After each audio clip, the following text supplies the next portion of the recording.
Hello and welcome to Aero Innovations. I'm Aero and I'll be your host this evening. If you're new to the channel, I'm a longtime pro who specializes in the low stakes. So if you're looking to crush low stakes, no limit hold'em, then you come to the right place. Okay, so quick update. I am so sick right now, guys. I've been sick with a terrible cold for the last week and a half. It started as a head cold but then moved down to my chest. So if you're wondering why my voice sounds funny or why there wasn't a vlog last week, well, now you know. Anyways, for the new viewers, I'm going to preface this by saying that my channel proceeds at a really slow pace. I try to analyze every notable hand that I play from an educational point of view. So if you're looking for fast-paced action, then this probably isn't the channel for you. I recently did a survey and over 60% of you guys answered that you prefer my channel slow and analytical as opposed to fast-paced action. So that's what we're going to continue to do for the time being. This vlog actually dates back in December of 2025. But it's no less educational. I just rushed a few of my 2026 vlogs out first to get you guys updated. Anyways, tonight we'll be playing 1-3 No Limit Hold'em at the Wynn Encore in Las Vegas, where I'll be buying in for 500, which is the max.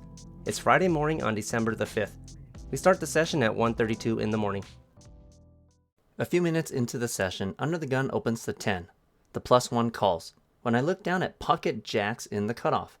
Pocket jacks is certainly good enough to raise versus a 3x open. And it's also strong enough to raise versus a 5x open. But I don't need to go completely bonkers since I do have position and neither of my opponents are over 300 deep, so I 3-bet the action up to 40 bucks. My opponents seem to think this is a very reasonable amount as they both put in the call. We go 3-handed, in position, to flop of deuce, 6, ace, rainbow, which is not ideal. It's an ace-high flop, and we're holding a pocket pair that's not pocket aces. So when both opponents start with a check, I see no merit to betting here. There are no meaningful draws of any kind. Plus we can't even beat that ace. Even if neither of our opponents is actually holding an ace, there's no way we can get a worse hand to call us for 3 streets of value on this sort of board anyways. So I just check the action back. The turn brings in an absolutely magnificent card in the form of a jack of spades, improving our hand to middle set on a board that's deliciously rainbow. It gets even better when after the under the gun player checks. The +1 leads with a half pot size bet of 60 into the pot of 124. You know how I'm always preaching for you guys to never slow play? You guys have seen me raise even after flopping top full house and on more than one occasion. Well, this is actually one of those incredibly ultra rare circumstances where I think it's actually okay to slow play. The board is rainbow. There are no draws of any kind that can possibly beat our hand other than gut shot draws, and potentially a 2-outer if someone were holding aces up, neither of which would be getting the right price for a $60 bet anyways, given our stack sizes. On top of all that, I also have position.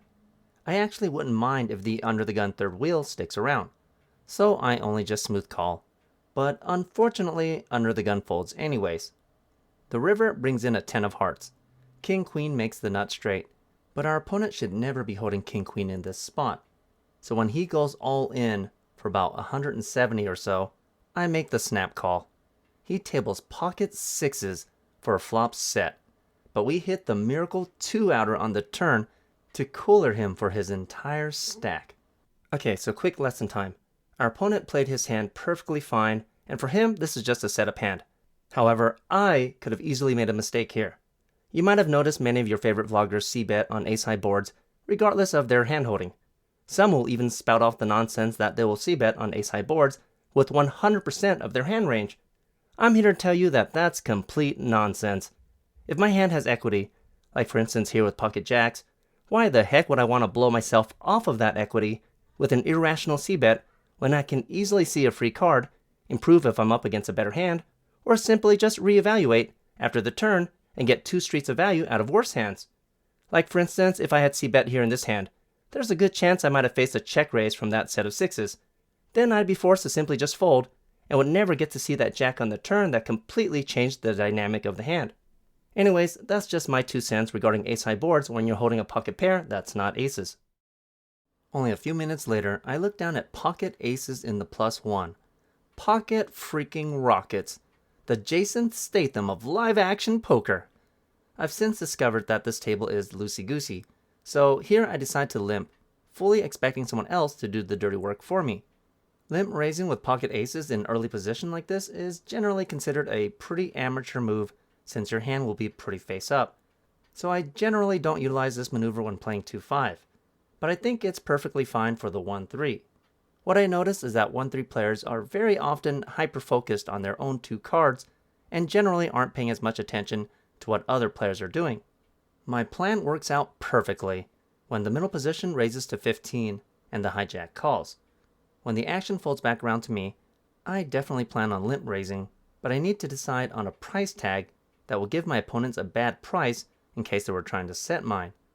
Considering both of my opponents are only between 350 to 400 deep, a raise of about 40 more should do the trick, so I 3-bet the action up to 55. Interestingly enough, both opponents make the call. The flop comes 5, 9, 10, rainbow. I start with a 60% pot size bet of an even $100 into the pot of 169. We're targeting hands like Jack Queen suited, pocket jacks, or even pocket queens. We're only primarily worried about hands that might have flopped a set like pocket 9s, pocket 10s, or 9-10 suited. If we were deeper, like in my usual 2-5 deep stack game where most people buy in for 1500, I might play a bit more defensive here and only use like a 40% pot size bet, being very cautious of a raise. But here, in the 1-3 where my opponents barely have 100 big blinds to start the hand, if one of my opponents shove here, I'll happily just get it in. On most boards in a 100 big blind structure, you can't really go around folding over pairs to a shove. So for my pretty considerable bet, the middle position folds, but the hijack makes the call. The turn brings in a queen of clubs, putting 2 clubs on board. Jack King makes the nuts, but such a hand usually wouldn't be calling a $100 bet on the flop. If our opponent had a hand closer to like pocket jacks or Jack Queen suited, he'll now be priced in to call a shove here considering he only has about 250 left in his stack and the pot is already 369. Regardless of what our opponent is actually holding, however, we don't really have much of an option here other than a shove if you take into consideration the size of the pot. So I just go ahead and shove all in. We evade the snap call, which is always a good sign. Our opponent tanks for about 15 seconds before sticking in the chips. We table our hand and he turns over ace-10 offsuit for a flop top pair that's drawing pretty close to dead. The river is safe with the king of hearts, so we scoop yet another massive pot. Okay, so coaching time. With our opponent's hand, it's not even worth it to call a 5x preflop raise. He's holding a completely dominated, unsuited ace. Any ace that opens for 5x is going to have ace-10 in really bad shape. Secondly, he should most definitely fold after I limp raise to 55. Calling a 5x raise is already loose enough, but continuing to call after a limp raise to 55 is just suicidal. On a 10 high board, like what just happened here, I will almost always have an overpair when I limp raise in early position. And if the board comes out ace high, I'm certainly not going to pay him off if I'm holding pocket kings or queens. But if I were holding a hand like ace king, then once again, he's going to be in a world of pain. Don't always just hyper-focus on your own 2 cards. Always try to take into consideration what your opponent might be holding. Like for instance, let's dissect my play from preflop. I limp raised huge from early position, which is almost always a big pair. I lead again for a large bet on the flop, not showing any weakness whatsoever. Then on the turn, I shoved all in for my opponent's remaining stack. At bare minimum, I have to have a hand like pocket jacks, right? What is ace-10 honestly beating in this spot? So if my opponent had taken a moment to consider my potential holdings instead of just his own 2 cards, and the fact that he flopped top pair with top kicker, he would have realized that ace-10 was never good at any point in time. Here there's a live 6. The button limps, and the small blind folds. I look down at king queen of diamonds in the big blind. I have a great starting hand, but my position blows goat cheese.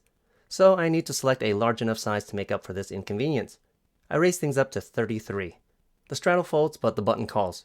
We go heads up, out of position, to flop of deuce, 6, ace with 2 hearts and a diamond.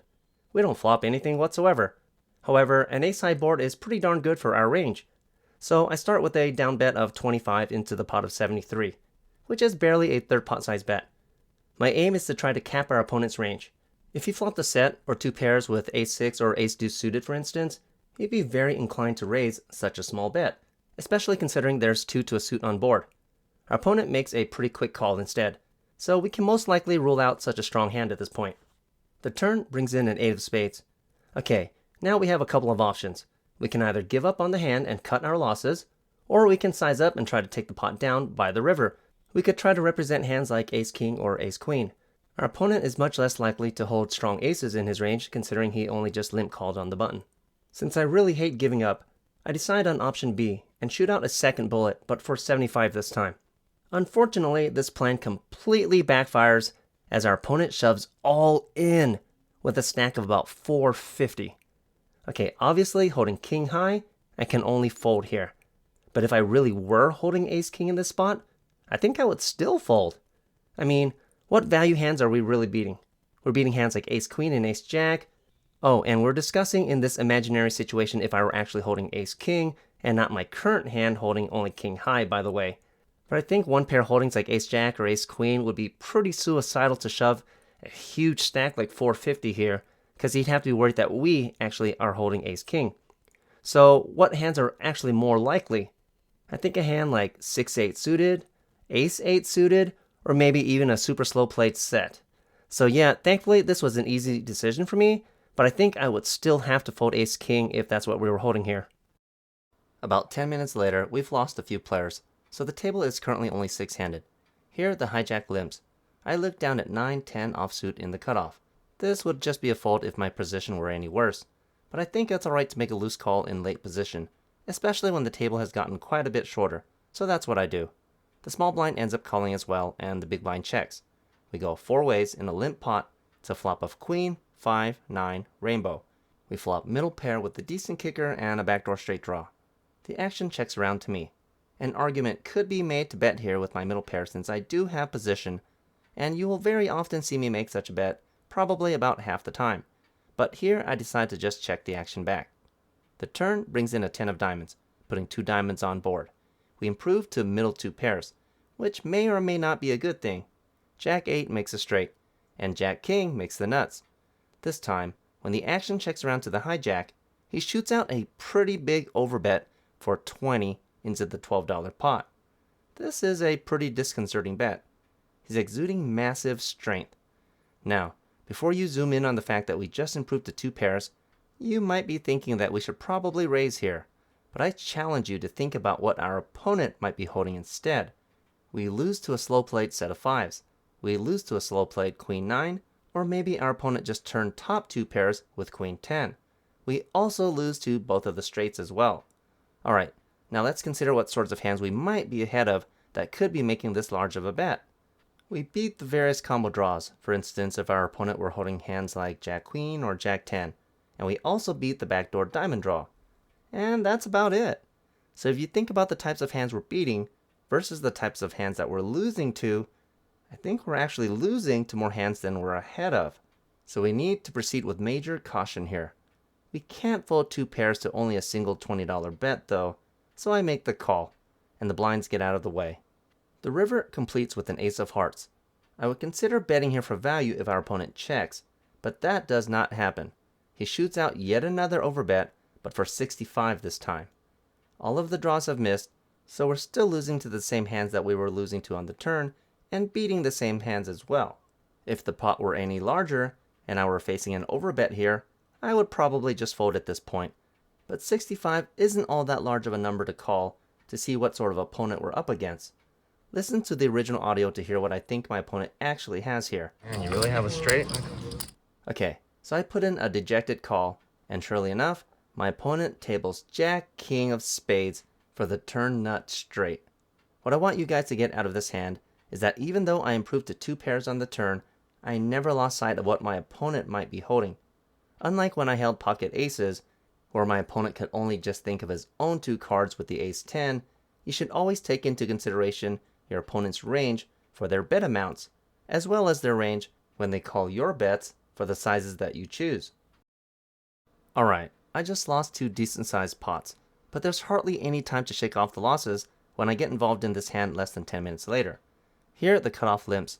I race to 20 on the button with my favorite 1 pair holding.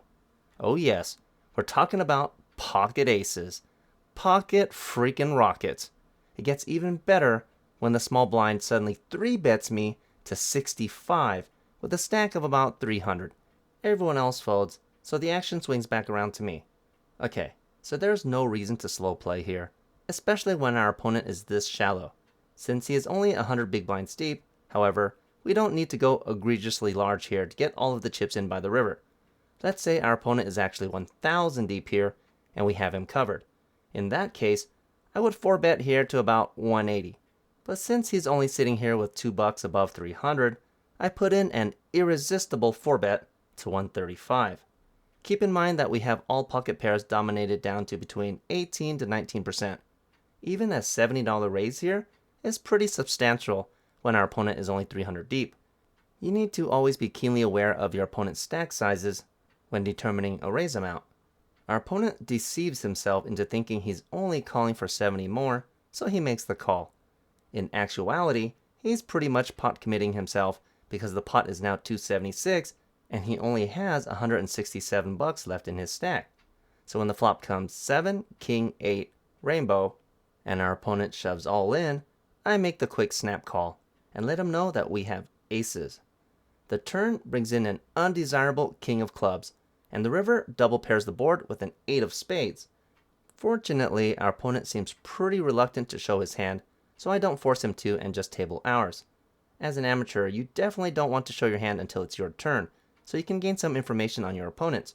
But as a pro, I generally don't force recreational opponents to show their hands.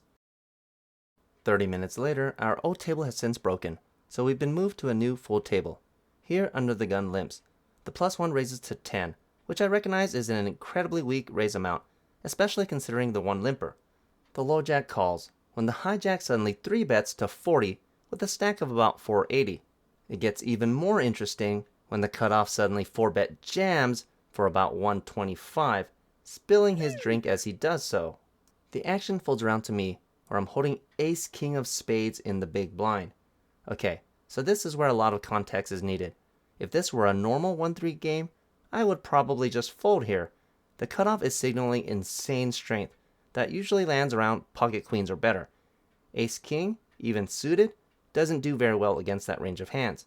If we were up against the bottom of his range, we're still mathematically behind pocket queens, especially when either of the other two opponents could be holding some of our outs here. And if we were up against kings or aces, well then we're just downright squashed. There's also no reason why the hijack can't have a monster either. Maybe he's actually the one we need to worry about. That would be my train of thought for a normal table. However, in the short time that I've been on this table, I've seen the hijack 3-bet constantly and then turn up with complete donkey balls. We're talking about with hands like I wouldn't even bother limping with. The cutoff has been on the table even longer than I have, so surely he's witnessed all of these shenanigans and more. So I suspect he's most likely making a play against the loose guy splashing around. Either that, or he only has some sort of mediocre hand, like a middling pocket pair, or a decent ace-high type of holding, like ace-jack or ace-queen. Let's not forget that bro literally spilled his drink making this play. So who knows how many more drinks he's had before this one. I mean, this is one of the reasons I start my sessions so late at night after all. Okay, so now taking all of this into consideration, I put in a cold 5-bet to 250. We have the table covered with our stack of well over 1100. The perception of one's hand strength changes significantly when you acknowledge and realize that your opponents are much more loose than normal. The action quickly folds around to the hijack, who starts to tank. He tanks for a full minute and 45 seconds in fact, before deciding to stick in the rest of his chips with a 6-bet shove to 483. Of course, I have no option here other than to call. The flop comes 7, 7 ace with 2 diamonds and a heart. This is about as good as it freaking gets. Of all the hands the hijack could be holding, he tables. Are you ready for this? Nope, it's not a 7. Ha! I got you, didn't I? It's queen 8 of hearts. He 6-bet ripped it all in for over 150 big blinds with queen 8 suited, even though he only had $40 invested, for crying out loud. So I go ahead and just table my ace king. Alright, so let's go to the original audio for the rest of the hand. Oh no, don't give him hearts, please. Please give me one. No, please don't. Oh, you're kidding! You're kidding! What is going on? What is going on? How can it? Mother freaking A! Bro literally went runner to destroy me with a flush in this massive pot of over 1,100 bucks. He requested to be on the vlog in case we got into any big pots, so here he is. Here's the animal that anally wrecked Aero and sent me to the unemployment office. About 10 minutes later, there's a live 6, the hijack limps. I bumped things up to 30 on the button with ace-queen offsuit. I'm still trying to keep my cool together and shrug off that last big hand. I mean, yeah, it was a pretty big loss for a 1-3 game, but if the action is this good on this table, I should be able to recover in no time at all. I mean, we have a dude 6-bet ripping it for over 100 big blinds with queen 8 suited, for crying out loud. So for my considerable raise, it's no surprise when the straddle and hijack both call. The flop comes 9, 4, 4 with 2 clubs and a spade. We don't flop anything whatsoever except for 2 random overcards. However, when the action checks around to me, I like to c-bet small on these sorts of paired boards with my entire range. This means I would bet small here regardless of whether I were holding a 4, a flush draw, pocket 9s for a flop full house, an overpair, or in this case, 2 random overcards. We can get an idea of what sorts of hands our opponents are holding based on how they respond to a small c-bet. So I throw out a tiny down bet of 20 into the pot of 94. The straddle folds, but the hijack min raises us to 40, which is still considerably smaller than a half pot size bet. He's our nemesis who just annihilated us in that last hand with his queen 8. I've seen him make this self-same play several times already, and then table complete air after his opponent's fold. So I'm not going anywhere for a $20 min raise while holding what might even be the best hand right now, so I make the call. The turn brings in a 3 of clubs, completing the front door flush. This time, the hijack checks again. We are admittedly holding the queen of clubs as a backup plan, plus we might even have the best hand right this moment, so I shoot out a 40% pot size bet of 75 into the pot of 174.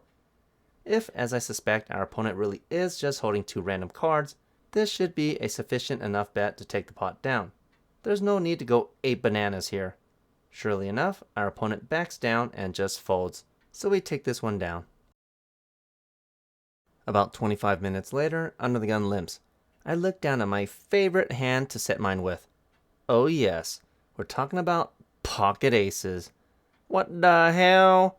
This is the 3rd time we've been dealt aces tonight. You guys already know that the only kind of crack I like is butt crack, so let's try not to get these aces cracked either. I raise the action up to a respectable 20 bucks in the cutoff.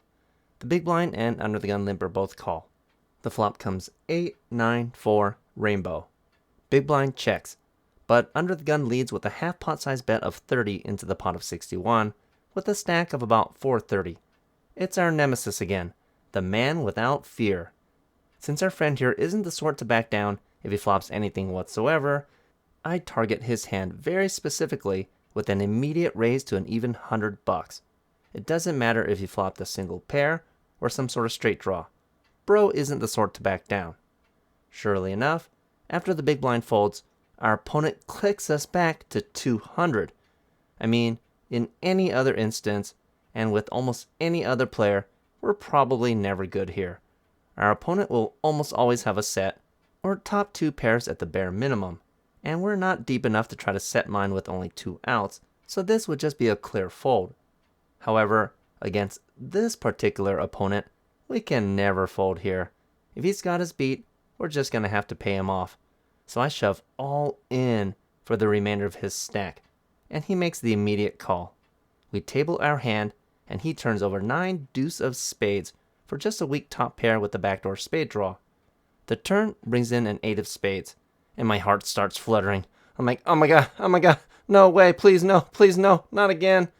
This had better not be a repeat of last time. Thankfully, the ace of clubs on the river is not in fact a spade or a 9, so we take some much needed revenge. It's almost a full 40 minutes later until we play our next notable hand. Here, the middle position opens for 15. I call in the hijack with ace-5 of hearts. The button calls as well. The small blind folds when the big blind suddenly shoves all in for 110 bucks. He's the same wild card we've been battling with in the last two huge hands. If the middle position calls here, this will just be an easy fold. I only have ace rag after all, even if it is suited. But interestingly enough, he folds. I doubt the button has a hand strong enough to call here after I do, and the player in the big blind is the same opponent whose 6-bet ripped it with queen 8 for nearly $500 after all. So I suspect I'm ahead of a good portion of his shoving range here. So I make the call, and thankfully the button does indeed fold. We table our hands, and I'm glad to see we are indeed ahead of our opponent's queen 10 of clubs. Unfortunately, when the flop comes 10 high, and the run out does not in fact improve our hand, our nemesis takes this victory. When your opponent gives this sort of wild, crazy action, you don't need to wait until you're holding an absolute monster before you give some action back. We may have lost this hand, but the play was still sound. Only a few hands later, the low jack, hijack, cutoff, and small blind all limp, so I check my action in the big blind with 10-4 of hearts. The flop comes 8, 5, 6 with 2 hearts and a club. We flop a combo straight and flush draw with the 10 as an overcard.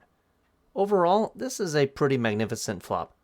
After the small blind checks, I check as well, but I'm actually checking with full intention of putting in a check raise since our hand is mathematically ahead of a naked 8 if someone were holding a hand here like ace 8 for instance, as long as they're not holding the ace of hearts.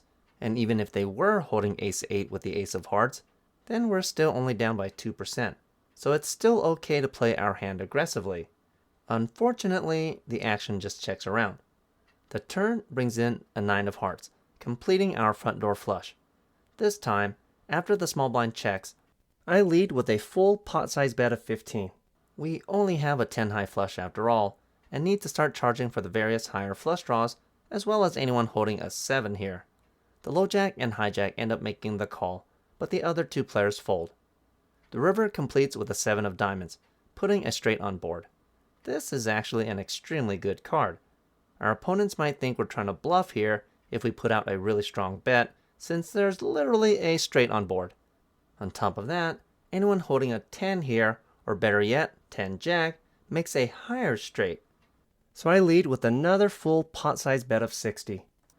The low jack folds, but our friend Young Lee makes the call in the hijack. We table our hand, and he voluntarily turns over ace 10 with the ace of hearts. Thankfully, he rivered a higher straight than the board instead of his flush. 15 minutes later, our old table has since broken, so we get moved to a new full table. Here, the middle position limps. The low jack raises to 16. The hijack and cutoff both call when I look down at 4-6 of diamonds on the button. We have a really low suited one gapper, but we do have the button, and there are also several other players in the hand, so I make the call as well. The small blind calls, the big blind folds, and the middle position limper also joins the party. So we go 6-handed in position to a flop of 7 king ace with 2 diamonds and a club. We flop a very weak flush draw with the backdoor straight draw. The action checks around to the hijack, who leads with a pretty weak bet of 40 into the $99 pot, with a stack of about 600. The cutoff folds, but obviously I can't go anywhere with our flush draw, especially against this very weak bet, so I make the call, and everyone else just folds. When you're on a flush draw, you definitely want position, so your hand isn't quite so face up, which is exactly what we have here in this spot. The turn brings in a 5 of spades, which is actually incredibly gorgeous. We improve to an invisible open-ended straight draw to go along with our flush draw. This time, our opponent continues with another weak bet of 70 into the pot of 179. I highly consider raising. She's betting pretty darn weak, considering the board texture. I don't know how this opponent plays though, so maybe she's just baiting me with a hand as strong as pocket 7s. It would really suck to raise here only to get shoved on. So in the end, I decide on just a flat call. I think if our opponent started this hand deeper, like for instance if she started the hand with about $1,000, I would probably put in a pretty decent sized raise here, setting up for a river bluff in case we miss. So anyways, we go to a river, and it couldn't get too much prettier. It's the 8 of hearts, completing our backdoor straight draw. It gets even better when our opponent fires a third bullet, but only for a paltry $100 into the pot of 319. I was hoping for a much larger river bet, which might commit her to a shove since she only has about $400 behind this bet. Still, she's been betting pretty darn weak the entire way, so this slightly under 30% pot size bet is still in line with her betting pattern so far. My straight should look almost invisible to her eyes, but I don't know how much value I can go for. Counting the $100 it takes for me to call here, the adjusted pot will be 519, and our opponent only has $400 or so left remaining. If she has a strong enough hand to bet all 3 streets, maybe she has a strong enough hand to call an all-in shove as well. Now we're really hoping she really does have a hand like pocket 7s, or ace-7 suited at the very least. I just go ahead and go all in, targeting our opponent's remaining stack. And she starts to tank, which is never good when you're trying to go for max value. I was hoping for a quick call. After about 30 seconds, I decide to show her a 4 of diamonds, hoping it will provoke her into calling, since any ace she's holding will definitely beat whatever my second card is, unless it's very specifically a 6 of diamonds. No other 6 should make any sense here. Unfortunately, after another 30 seconds in the tank, she does eventually make a great laydown. Still, this decent sized win puts us back in the green for our highest point in the evening, slightly surpassing our glorious heights before we plummeted to the ground after that humiliating defeat with the Queen 8 of Hearts earlier. I play for another 20 minutes after this hand before deciding to rack up and head to the cage. In for 500 and out for 1369 for a delectable profit of $869 after 3 hours and 42 minutes of playtime.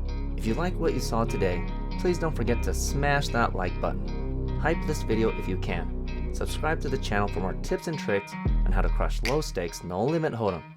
Follow me on Instagram to get details on my monthly $500 cash drawings. Check out my Patreon to see more of the coaching series and to get early access to my vlogs. And as always, I hope to see you in the next video.